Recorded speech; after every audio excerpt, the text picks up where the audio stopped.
This is Eganstown Cemetery, a couple of miles outside of the town of Daylesford in beautiful Victoria, Australia. This was a gold mining area. So all you people in Ireland will know that there were lots of Irish immigrants who headed for the goldfields in the 1850s and for land in the 1860s. Egan had come here in 1841. A couple of his relatives had been transported to Norfolk Island. He emigrated from the little town of Borrisoleigh in County Tipperary, as other people in this cemetery did also.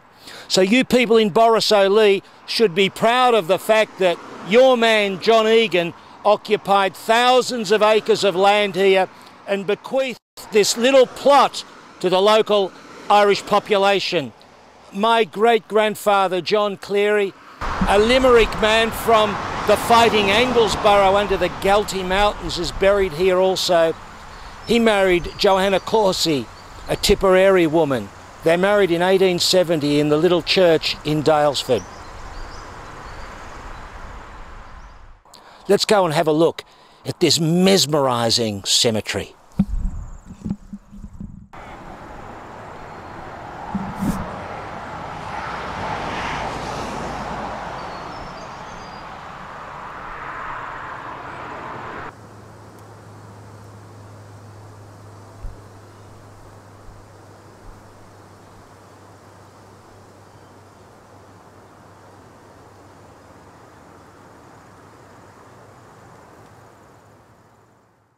Buried in this plot in the foreground is the great warrior from Limerick, Dinny, Donnacha Cleary. Now this bloke, my great-grandfather's brother, fought for the Pope against Garibaldi, who emigrated to this part of the world in 1863 with his brother, my great-grandfather John. I've just heard so many stories about this man passed down the line. I'd love to have met him. I've seen him in the old photos, read about him, and imagined what he did in Italy, fighting for the Pope.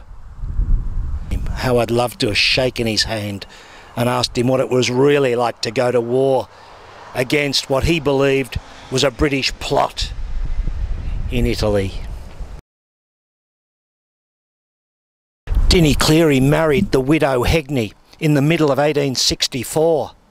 She'd only become a widow about 6 months earlier, in the December of '63, when her husband, John Hegney, drowned in Hepburn's Lagoon. He'd gone off, allegedly to sell geese somewhere, maybe in Daylesford. On the way back, he'd gone to Luby's pub, which was on the road to Newlyn. He had a broken stirrup at the time. Luby offered to fix the stirrup, but Hegney would have nothing of it. He just wanted a drink. Luby said he'd had enough of drink, and he'd fix the stirrup, but he'd give him no more drink. Hegney refused. Off he rode. He reached the creek, he fell into the swell, and he drowned. They weren't pro-war around these parts. My great-grandfather's son, Michael, had fought one of the pro-conscriptionists down on the bridge alongside their farm. But there were some who went. Richard O'Neill was one of them. And he was a son of one of the Egans. And there he was, killed at Ypres, Belgium, 4 October 1917, aged a mere 23 years of age. And there's your man, Andre Lafranchi, proprietor of the Swiss Mountain Hotel, one of many Swiss-Italian immigrants who came to these parts in the 1860s.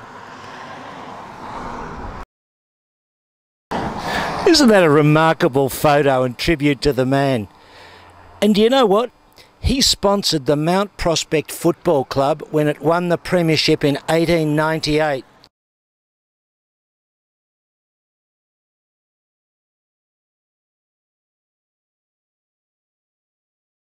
And there's John Egan's original house, standing imperiously on the hill above Deep Creek where he found gold and above the Eganstown Cemetery. Today, John Egan, a descendant of the very John Egan from Borrisoleigh, lives in that house.